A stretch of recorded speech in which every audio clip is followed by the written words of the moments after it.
ناظرین گرامی، اللہ تعالیٰ کا یہ طریقہ رہا کہ جب وہ کسی قوم میں اپنا رسول بھیجتا ہے تو ایک عرصہ تک لوگوں کو موقع دیا جاتا ہے کہ وہ رسول کی دعوت کو سنے، سمجھے اور قبول کرے۔ اس دعوت کے نتیجے میں کچھ لوگ تو ایسے قبول کر لیتے ہیں اور زیادہ تر لوگ جو مادری اغراض، باپ دادا کی اندھی تقلید اور نفس کی خواہشات میں پھنسے ہوتے ہیں، وہ اس دعوت کو روک کر دیتے ہیں اور اس کے مخالف پر کمر باندھ لیتے ہیں۔ آخرکار ایک وقت وہ آتا ہے جب یہ اندازہ ہوتا ہے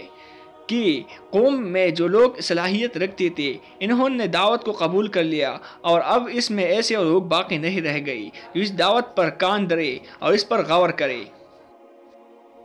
ایسے مرحلے پر قوم نبی سے معجزے بھی طلب کرتی ہے اور اکثر اس قوم کے سامنے معجزے پیش بھی کر دی جاتی ہے۔ چنانچہ خود آن حضرت صلی اللہ علیہ وسلم سے بھی اس دور میں معجزے طلب کی گئی اور آپ کی ذات سے معجزوں کا ظہور ہوا، لیکن جب اس سب کے باوجود انکار کرنے والے انکار پر قائم رہے تو یہ فیصلہ ہو گیا کہ اب نبی صلی اللہ علیہ وسلم کو اس قوم کے درمیان سے چلا جانا چاہیے تاکہ قوم پر عذاب آئے۔ یہ عذاب کبھی تو آسمان یا زمین کسی قطرے قوت مثلا زلزلہ، پانی، ہوا وغیرہ کے ذریعے آتا ہے اور کبھی مومنین کے ہاتھوں اس عذاب کی تکمیل ہوتی ہے۔ چنانچہ اسی سورہ اسرائیل میں اللہ تعالیٰ نے اپنی اس طریقوں کی وضاحت فرمائی اور صاف صاف فرمایا ہے کہ یہ لوگ اپنی شقاوت کی انتہا پر پہنچ کر آپ صلی اللہ علیہ وسلم کو عنقریب اس بستی سے نکلنے پر مجبور کریں گے۔ اگر ایسا ہوا تو پھر تمہاری بات یہ بھی یہاں اطمینان کے ساتھ رہ نہ سکے گی۔ تم سے پہلے جتنے رسول ہم نے بھیجے ہیں سب کے ساتھ یہی دستور رہا ہے اور اب بھی اس میں کوئی تبدیلی نہیں ہوگی۔ ناظرین، ساتھ ہی ساتھ ان حالات سے نمٹنے کے لیے نماز اور خاص طور پر تہجد کی نماز کا اہتمام کرنے کی ہدایت کی اور ہجرت کی دعا تلقین فرمائی کہ اے پیغمبر اپنے رب سے یہ دعا مانگو، اے رب مجھے اچھی جگہ پہنچاؤ اور یہاں سے اچھی طرح نکالو اور دشمنوں پر اپنی طرف سے فتح و نصرت دیجیے۔ اس کے بعد یہ بشارت بھی دی گئی کہ حق کو غلبہ ملنا ہے اور باطل کو مٹنا ہے۔ باطل مٹنے ہی کے لیے ہوتا ہے بشرط یہ کہ حق میدان میں موجود ہو۔ اس کے بعد کفار مکہ کے ان اعتراضات کی جوابات بھی دی گئی جو ہر دری کی بنیاد پر کیا کرتے تھے اور اس طرح حجت پوری کی گئی اور آخر میں عبرت کے لیے حضرت موسیٰ علیہ السلام کے واقعات کا تذکرہ بھی کیا گیا۔ ناظرین، اس دور میں جو قرآن نازل ہو رہا تھا حالات کی مناسبت سے اس کی کچھ خصوصیات حسب ذیل ہے، جس میں نمبر 1 توکل علی اللہ اور صبر ہے۔ انسان کی فطرت ہے کہ جب وہ کسی کام کے لیے جد و جہد کرتا ہے اور نتائج اس کی امید کی موافق برآمد نہیں ہوتی تو اس پر مایوسی طاری ہونے لگتی ہے۔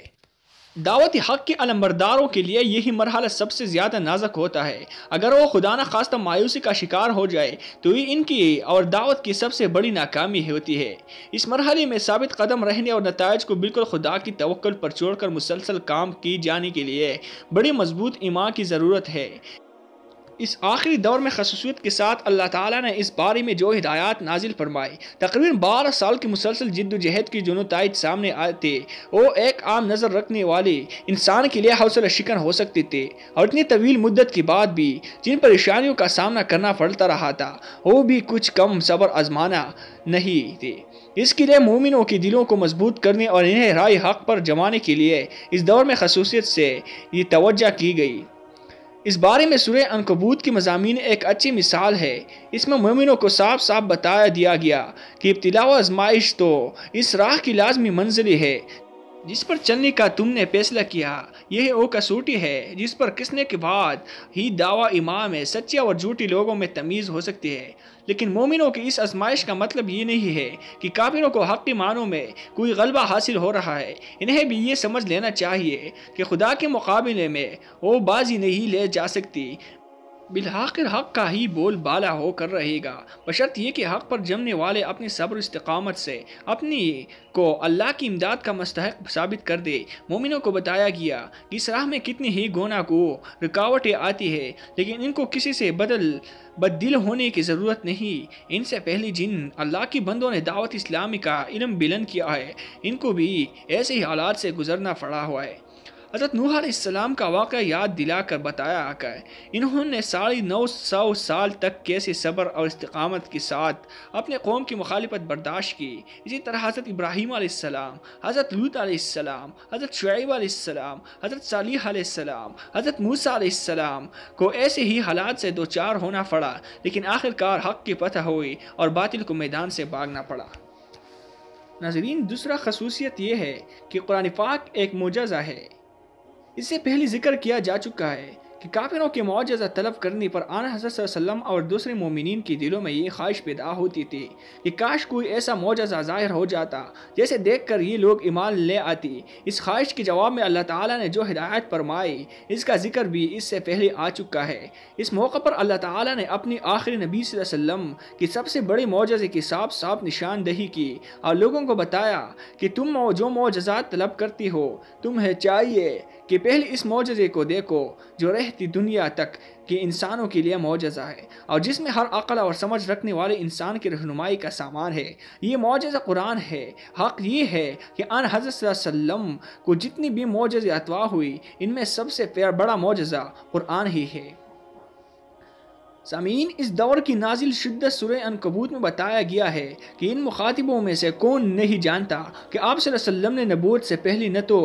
کتابی عمل حاصل کیا ہے اور نہ آپ صلی اللہ علیہ وسلم لکھنا پڑھنا ہی جانتے ہیں، لیکن اس کے باوجود آپ صلی اللہ علیہ وسلم جو کلام پیش کر رہے ہیں وہ اتنا بلند اور ایسا حکمت والا ہے کہ ان میں سے کوئی بڑی سے بڑا عالم بھی اس کی مثال آج تک نہ پیش کر سکا کہ ایسا کلام ان کے سامنے ایک انپڑھ شخص کی زبان سے پیش ہو رہا ہے۔ اس کے باوجود یہ لوگ معجزہ طلب کرتے ہیں کہ کہہ دیجئے کہ معجزہ کا ظاہر ہونا یا نہ ہونا یہ تو میرے رب کی حکم میں ہے، میں تو تمہیں تمہارے انجام سے صاف صاف ڈرانے والا ہو۔ البتہ تم کو یہ غور کرنا چاہیے کہ کیا میری نبوت کے ثبوت کے لیے وہ آیات الہی کافی نہیں ہے جو میں تم کو سناتا ہوں؟ تم غور کرو تو تمہیں معلوم ہو جائے کہ یہ آیات تو سراسر رحمت اور نصیحت میں ان لوگوں کے لیے جن کے دل میں ایمان کی دولت سے مالا مال ہونے کے لیے اپنے اندر صلاحیت رکھتے ہو۔ ناظرین، قرآن پاک کو خود آن حضرت صلی اللہ علیہ وسلم نے سب سے بڑا معجزہ فرمایا ہے۔ آپ صلی اللہ علیہ وسلم نے فرمایا پیغمبروں میں سب سے ہر پیغمبر کو اللہ تعالیٰ نے اس قدر معجزے عنایت کی جن کو دیکھ کر لوگ ایمان لائے، لیکن جو معجزہ مجھے مرحمت ہوا وہ وہی قرآن ہے جس کو اللہ تعالیٰ نے مجھ پر اتارا۔ اس لیے میں امید کرتا ہوں کہ قیامت کے دن میرے پیرووں کی تعداد سب سے زیادہ ہوگی۔ قرآن ایک ایسا معجزہ ہے جو دائمی ہے۔ دوسرے معجزات وقتی تھے، وہ ختم ہو گئے، لیکن یہ معجزہ قیامت تک رہے گا اور لوگوں کو اپنی طرف کھینچتا رہے گا۔ قرآن پاک کا نظمی کلام اس کی وضاحت و بلاغت میں ایسی غیب کی خبروں اور پیشن گوئیوں کا ذکر ہے جن تک کوئی انسانی ذہن نہیں پہنچ سکتا تھا۔ اس کی قوت تاثیر، اس کی احکام اور تعلیمات کا ایسا مفید ہونا کہ آج تک انسانی سوسائٹی کے لیے کوئی دوسرا کارآمد نظام حیات پیش نہ ہو سکا، اور باوجود موضوع کی اتنی وسعت کی اس کا ہر قسم کی تضاد اور اختلافی بیانی سے محفوظ ہونا، اور پھر سب سے زیادہ یہ کہ یہ سب کلام ایک ایسے شخص کی زبان سے ادا ہونا جو اصطلاحی معنوں میں بالکل انپڑھ تھا۔ یہ سب باتیں قرآن پاک کے معجزہ ہونے پر ایسے دلیلیں ہیں جن کے ہوتے ہی آج بھی نبوت محمد پر اطمینان ہو سکتا ہے اور ہوتا ہے۔ ناظرین، تیسرا خصوصیت دو ٹوک بات تھے۔